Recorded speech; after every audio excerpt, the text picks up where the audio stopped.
Hello, welcome to HLA Live. HLA Live is our regular broadcast on the HLA YouTube channel as well as all the other social media channels. Each week we talk to interesting people from across the HLA community. Good evening, everyone. I am really excited to be chairing tonight's meeting. Hi, I'm Rosie Spooner and I'm hosting HLA Live this Wednesday. And I'm an HLA scholar and I'm also going to be your host this evening.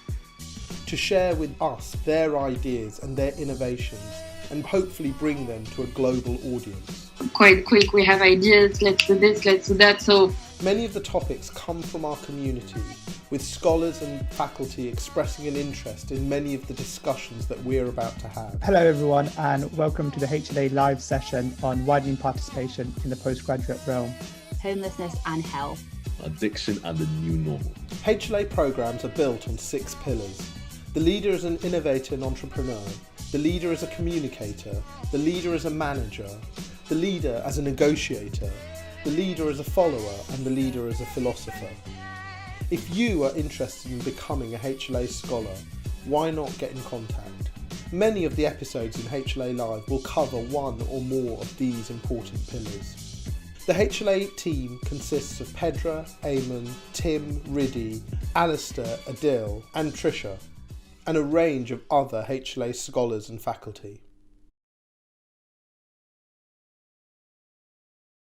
I'm really excited to introduce our next Q&A with Lois Pace, and I'm just going to give the stage and the word right to her to introduce herself.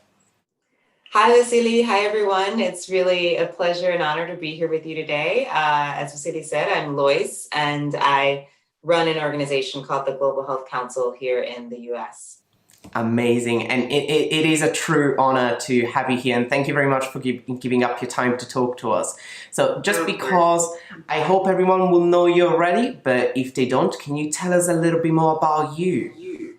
Yeah, sure. Well, let's see, where do I begin? I already mentioned being president and executive director of this great organization. I should probably tell you a little bit about the organization, which is, it's a coalition of other organizations, frankly, who are all focused on global health issues. A lot of our members, if you will, work in different countries around the world, really trying to do their best to advance health in those communities. And we also do a lot of work here in the US, ensuring that governments like the United States understand the value of that work, continue to invest in that work. But we're also trying to be responsible in this space and not perpetuate maybe what have been some longstanding, less than helpful practices in global health and development. So I think it's also our responsibility at Global Health Council and my responsibility as its leader to really think critically about our work as well, and not just try and push through what we've been doing all this time, but rather think about ways we can improve on that. Absolutely fantastic. And what was your journey? How have you come to find yourself in this position? Yeah, that was an interesting journey, honestly, because I am not, or at least I don't consider myself a Washington person so much. Other people surely do. But honestly, I got my start in Los Angeles, California, where I'm from, where I was born and raised. And I left home for a time, but then came back and worked at the community level there. And that's important for me to start any story about myself with, because that particular setting was low income and had a number of, I guess, societal challenges in terms of gun violence and food deserts and just sort of limited access to healthcare services. That was my experience, honestly, in many ways, growing up in that particular part of Los Angeles, California, here in the States, and working in that part of the city years down the road. And so that's something I'm proud of, not because of what I did, but frankly because of what partners and community leaders taught me as part of that process and as part of that experience. You know, the value and importance of truly engaging with and understanding what their needs are and trying to meet those. And I didn't always get it right. Certainly, it was definitely a learning experience, and I just hope that I offered them as much as they offered me. But I continue to try and work in that way throughout my career, eventually setting my sights and intentions and doing similar work in other countries. And there are a couple of reasons for that, I suppose. But honestly, I didn't necessarily see it as so different from what I was leaving. Just again, with my experience and perspective here in the States, I consider the work in low resource settings or in settings where, there are communities that are kind of left out or left by the wayside. I was very interested in how those communities worked in other parts of the world. And really, I'm just constantly thinking about ways we can make those connections or even build those bridges so that we can learn from each other, or frankly, people who are living again in those communities, working in that way together day to day, can kind of have that connection in a way that will kind of lift up their work and their efforts and their progress equally. I don't know if that makes sense, but it just really shocking. It really does. No, that's perfect. And it is very fascinating because clearly your background, where you grew up, where you're coming from, really influenced your decision and later on also your career. And I think from our perspective, especially being now living in these well-connected planet, Earth, where we live in, we often come in contact with all the different cultures and the way healthcare is delivered in different countries. And I think we've finally come to understand that some of those misconceptions that we previously had are coming down with those, and those barriers are not there anymore. What do you think is the current healthcare situation around the globe? How is it different? How is it similar between countries?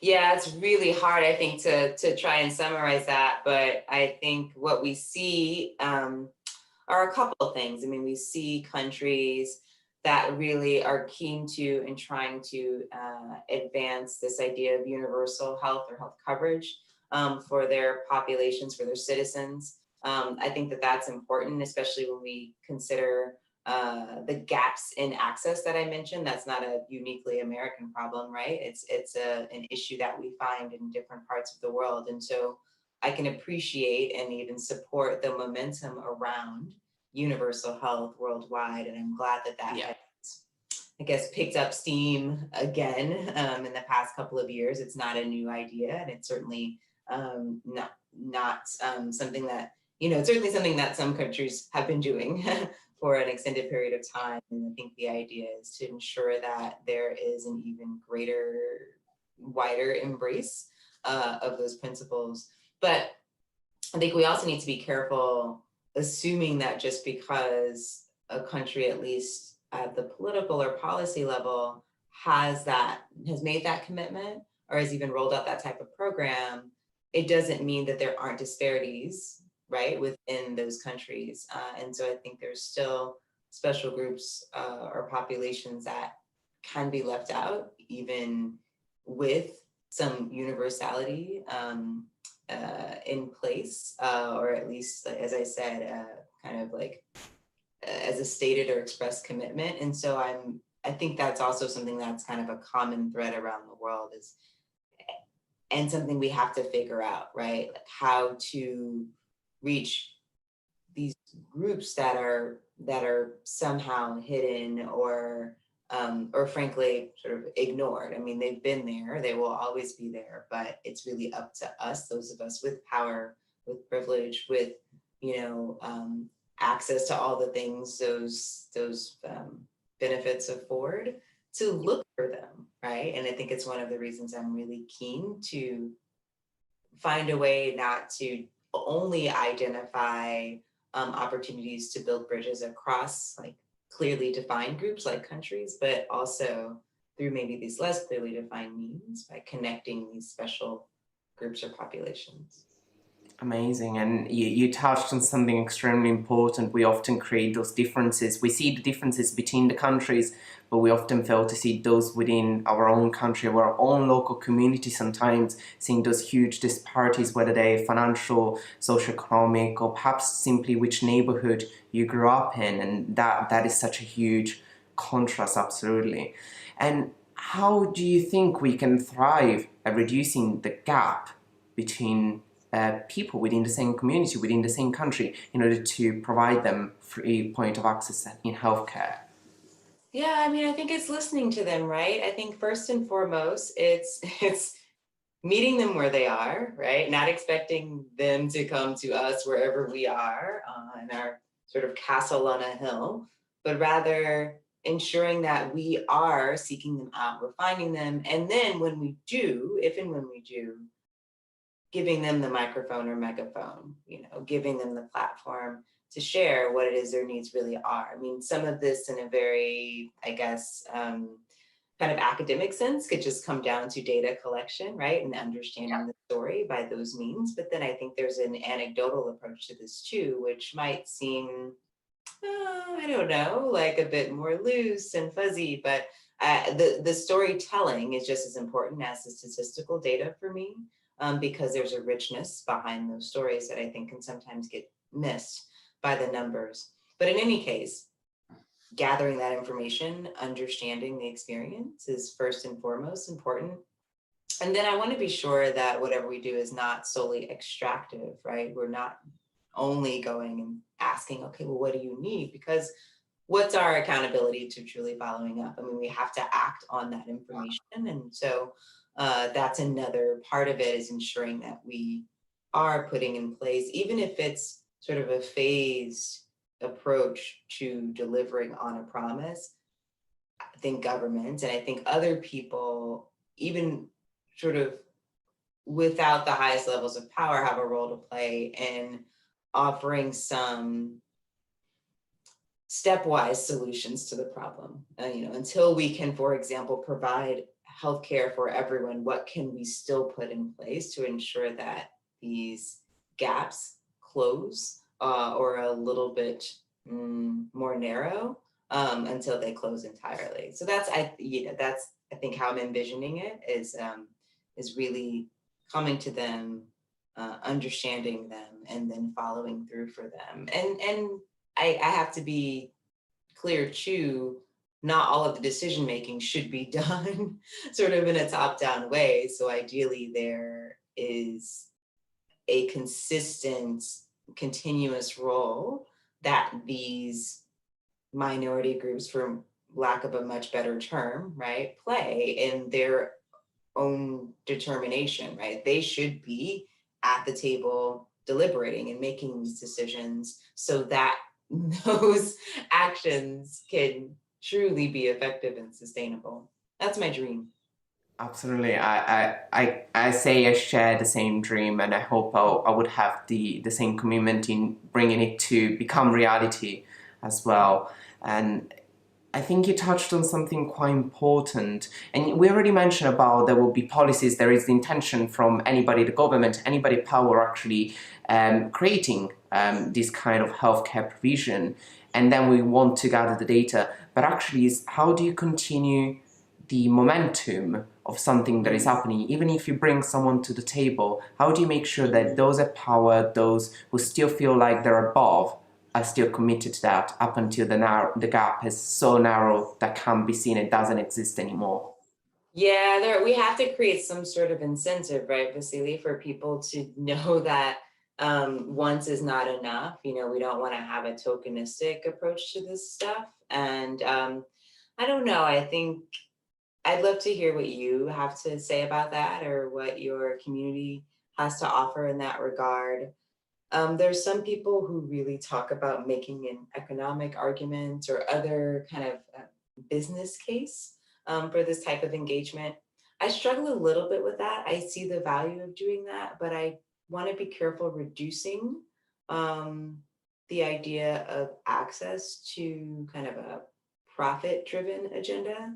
And so I would love to find some balance to that, some counterpoint to that, and really think about our humanity or solidarity or other sort of common purpose or responsibility to people, aside from what it does for me. I don't want that to be the only motivator for decision makers. But regardless of the message we choose, I think the narrative is important. I think also advocacy is key in this case, right? And this is why groups like Global Health Council exist, arguably, because we can bring and or represent the voices of those who might not have the same influence standing alone.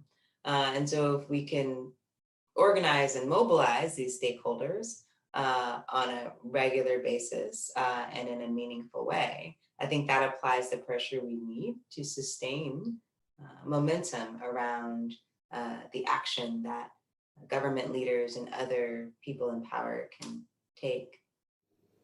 I agree. I was thinking as you were talking, I was thinking about my background growing up in Italy and now training here in the UK. And although I lived in both developed countries, I can see the clear difference in the way healthcare is provided and how we both complain about our healthcare back in Italy and then now here in the UK with the NHS. And I can see how you speak about being profit driven, especially when those at power, those managing the provision of healthcare, only cares about the numbers, what you're able to bring in and what you're taking out of the national pocket. And this is very hard when we're trying to introduce the humanitarian factor from that point of view. And from my perspective, it truly breaks my heart when at the beginning of the pandemic here in the UK, we saw that those who were dying, those who were suffering the most were still those minorities we were convinced did not have any discrimination against. And we were convinced from a position of power, of a position of the majority looking down at the minority groups. And it is still shocking, and it really broke the ground we were standing on here in the UK, recognizing those people who have reached high positions within our institutions, within our healthcare, are yet suffering because of all the injustice that's been perpetrated against throughout the years. And like you said, it's a combination between our healthcare provision, our discussion with the stakeholders, but perhaps the way we structure our society as well. What do you think? Absolutely. I think those social or even structural barriers cannot be denied. We have the same story here, and I have to say I'm very sorry to hear that it's a shared experience across our countries. Even looking at the rates here, and I was looking at them again last night, and recognizing the fact that African Americans, for example, don't make up a large portion of this country. I mean, we have a significant presence. There is a wide range of minorities that make up the majority of America, right? And yet, when you look at the rates of COVID deaths in particular, it's completely out of balance and not in sync with or proportionate to where things should be if you consider our sort of how much we make up in the population. And it's similar for Latinx groups as well here in terms of their risk or mortality, and it's tragic. And it's not, you're right, it's not just a health issue, right? There are reasons for those communities, those families and individuals being left behind, and those are deeply rooted in our country's not so distant history, at least in the case of the US. Yeah, absolutely. And when I think about these disparities, and perhaps it's steering away from some of the discussion that we had so far, as a member of the LGBTQ community myself, I often think you shouldn't simply be not homophobic, not racist. And it's the discussion that we've seen across social media so much. You should be anti-racism, anti-homophobia, anti-transphobia. And what I'm thriving for, especially in my own community, as much as I can with the people surrounding me, is empowering others to own those feelings, to own their position within society, to achieve that. But it's often difficult. I think we always see it with our colleagues and friends and sometimes even family members to have that difficult discussion. How do you think you can empower others to support this movement to bring about equality, not only within society, but in healthcare, which is perhaps one of the most constant aspects we will all face in our lives throughout the globe? Yeah. I mean, that's a big question, right? How to bring about equality in healthcare and inspire people to get behind it. Well, I wonder if we talk about it in the way that you started to, right? I mean, is there something to be said for just helping people understand that, there's this common perception that if only people would just take care of themselves, right? And, try harder to change their behaviors and, prioritize health as an issue. It's like, I want to tell them, look, these moms, these single moms, for example, like, it's not that they want to be unhealthy, right? It's not that they want their kids to, be underfed. It's that they don't have time, the resources, they might not know where to go, or it's too far where they need to go, or people have a lot going on when they're trying to put food on the table, keep money in their pockets, let alone fight racism and discrimination. And so, yeah, like, some things are going to fall by the wayside. So I feel like I'm going to come back to this idea of connecting the dots across things. To what degree can we help people, and by people I mean the general public, maybe understand that it's not just a health issue, right? Or that health is just much more broad than I think how people traditionally define it. And it really is about some of these other, socioeconomic or structural factors. And then I think, the next sort of question might be, well, then what happens if we do open that up, right? And maybe this gets a little bit into sort of the movements that sprung up this year, and this past summer, at least in the Northern Hemisphere, but, the pointing to the injustices then, right, themselves, and really helping people understand the roots under the tree. If we see the tree as health, then kind of the impact of those injustices really kind of taking all of that away and forcing people to look beneath the surface at, again, what can be driving factors that put people at a disadvantage from day one. And I was heartened to see that, at least in the States, and I think in other countries, finally a different level of recognition of that reality. Yeah. And, almost an acceptance that it's not all in our heads, those of us who have been at some sort of disadvantage. Like, this is real, people's lived experience, right? And empathy goes a long way. Yeah, I agree. So I feel that those types of actions are inspiring. They have been inspiring, and are a step in the right direction to getting more people to understand, again, the fundamental nature of what we're up against. I've just been elected earlier this year, this academic year, as Deputy Chair of Education for our British Medical Association, as within the students' community. Thank you.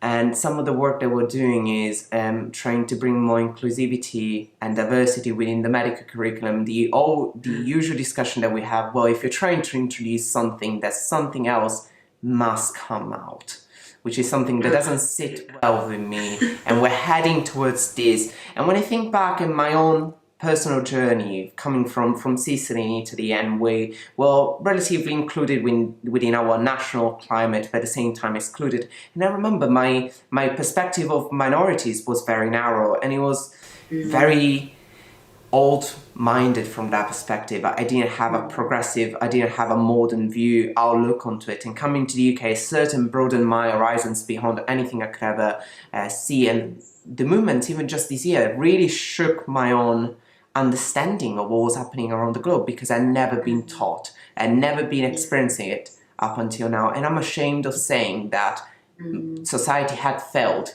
to tell me, to make me recognize what has actually gone wrong for so long and what's still going on wrong. So you spoke about directions, and that's something from our perspective what we're trying to achieve. What do you think what directions are we taking following the Black Lives Matter and movement, as well as the COVID-19 pandemic itself? Where are we heading?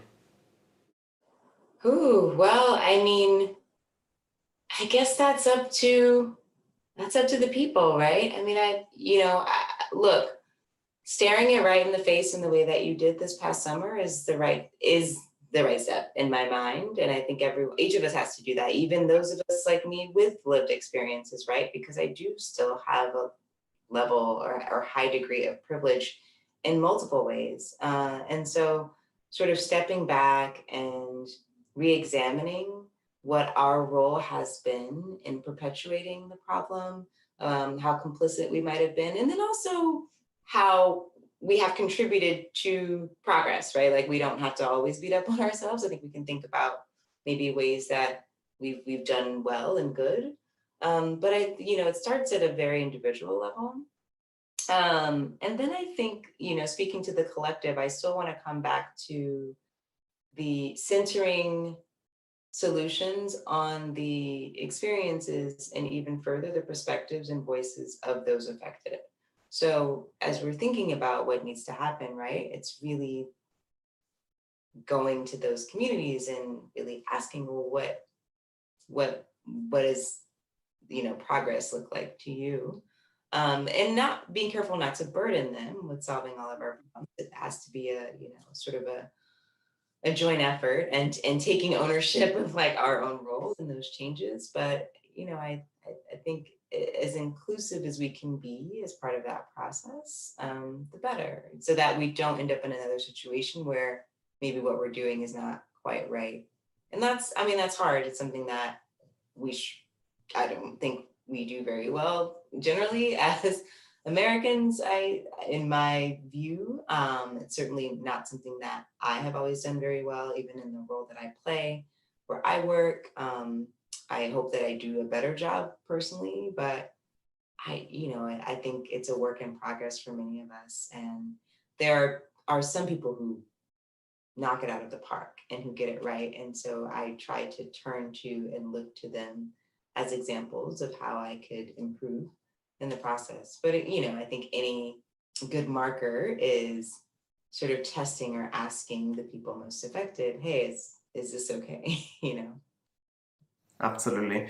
I'm thinking in my own sphere, and I've stopped generalizing as much as I have done in the past, because I don't think don't worry.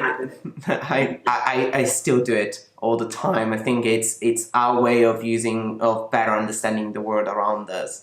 But yet again, I think some of the environments where I worked, and I know I certainly feel more empowered to bring about change or to be an advocate, which sometimes it's what you need to be for a lot of the people around you who are facing different difficulties in whichever area of their life that really is. I do agree with that. And after we collect that experience, we hear people's voice, sometimes that cry for help, for change to be brought about. And we're taking already, I think, this year a huge leap forward, and I hope that we will continue. And I think ultimately this change is unstoppable. It will happen, but it depends how close that point will be in the future. How do you think, what are the difficulties we might encounter when actually creating this change, when actually putting in place and implementing it? They're probably vast, right? I think we've seen, I don't know, in my experience here, I've seen, I don't want to call it a backlash, although I think that there's been some semblance of a backlash here, but coming back to the problem being so deeply rooted, I think sometimes it can feel like we take a couple of steps forward and a couple more steps back later on, and that can be frustrating. I think, for better or worse, for the time being, monies and resources still drive a lot of progress. And so, we can have the best of intentions and even like the strongest voice. And yet if like the resources don't come along with those words. Even if some action is taken, even if some policy is passed, then it just seems to sort of fade away as a priority. So I think what's really important is to ensure that whatever progress we make is part of a holistic package that has, the sort of supporting infrastructure underneath what we want to see.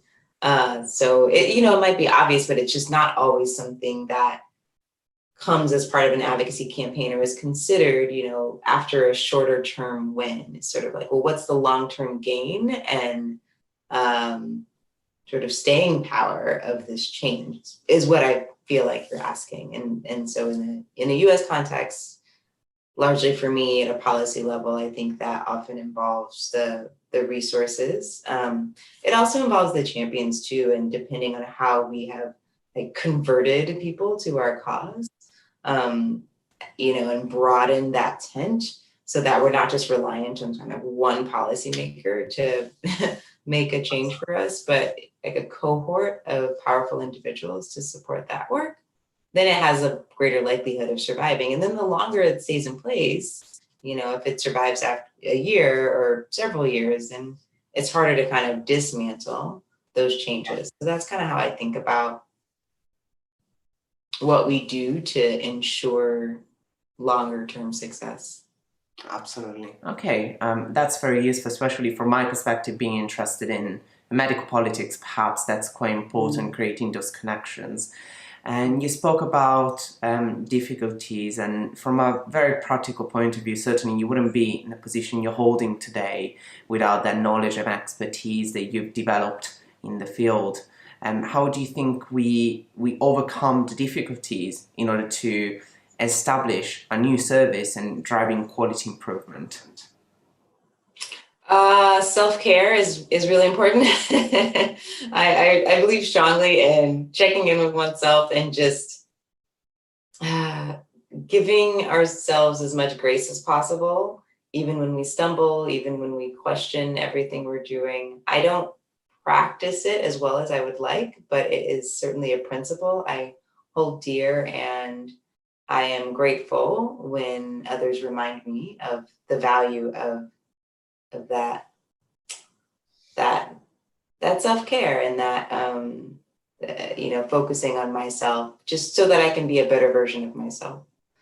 I think that's probably the best way that I might be able to answer that. I mean, of course, as you said, this is not without its challenges or difficulties. I think sometimes we as a community will work towards something that we just won't get. And that can be hard. And I think many of us in the US have endured that in some ways. Given the current political climate, a lot of our work has been called into question. I mean, who knew that healthcare would become so political?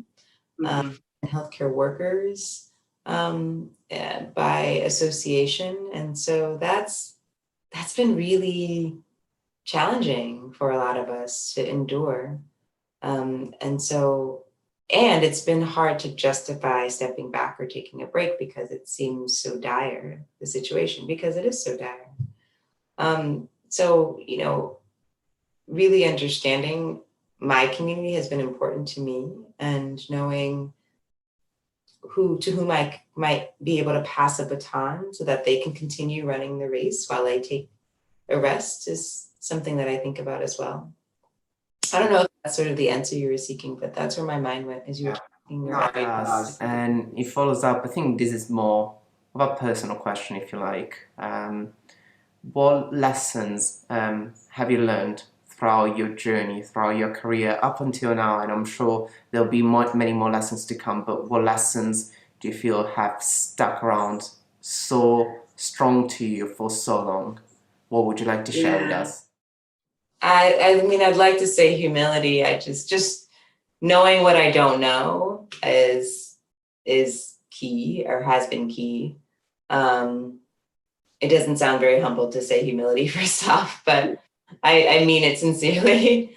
I I think also the flip side is, especially as a woman and a woman of color, and until recently, perhaps a young woman of color, being more confident in what it is I can contribute, and standing firmly in that space, leading accordingly, and not necessarily listening to my own voice or others questioning why I'm in the room or at the table. Mm-hmm. I think the other lesson is probably one I started with, the acknowledgement and appreciation of others, elders, peers, others that have been my guide and have made me who I am and have offered me their gifts even without full credit or acknowledgement by others. I think that is just something I always want to remember, no matter where I am or what I do.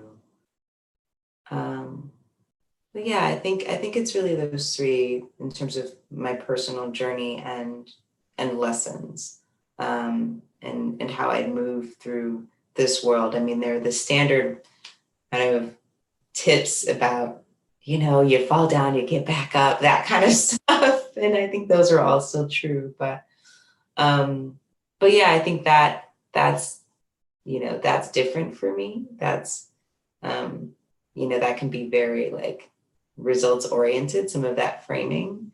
Mm-hmm. And I think sometimes I just want to stop and take care of my spirit. Yes. And understand kind of where I am, just as a person or human in this world, and how I'm showing up for others. Beautiful. It's very inspirational. So thank you. It's just having your perspective from your life. Thank you. And of course, it's been great talking to you. Absolutely. So closing it, if you like, one last question for you. Sure. What do you think, what does it take to be a leader and a good leader in this crazy climate we're currently living in, whether it's the political situation, is the current pandemic, whatever it is? What do you think it takes to be a great leader? I think acknowledging that it is just overwhelming, and not pretending like it isn't. And, it's life-changing. And for some, much more than others. But I think for everyone, to a certain degree, we're all feeling the weight of the world right now. And you have to say that out loud, especially as a leader, right? Yes. That's number one. I think something else that I continue to fall back on is something that I actually heard my mother say. So for context, my mother is also African American, and she was born and raised in the southern part of the US, which I probably don't need to give people a history lesson, but that particular part of the United States, as she was coming up and even, through her adolescence, still had segregationist policies and was, really dealing with a great degree of like structural racism. It's not to say that we don't have some semblance of that today in the States, but at least, we've had the passage of the Civil Rights Act and some other policies that try to correct those injustices. But, she didn't have the benefit of those things for a part of her life,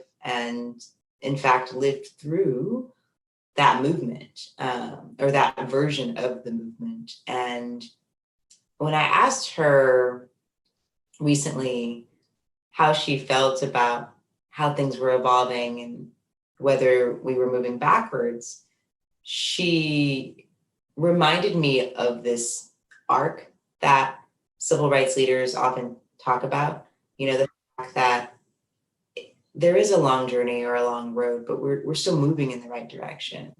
And my mother, for her part, she's said something like, there's still more of us than them. Yeah. And we're not going back, no matter how much they want us to. We've already passed that point. And so I can appreciate that, right? Because it can feel, at least to me at times, as though, and I've heard others say this to me, wow, like it feels so scary to think that we might go back to the way things were, or that other people want that to happen, that we might lose so much ground on progress we've made either in health or society or in other ways.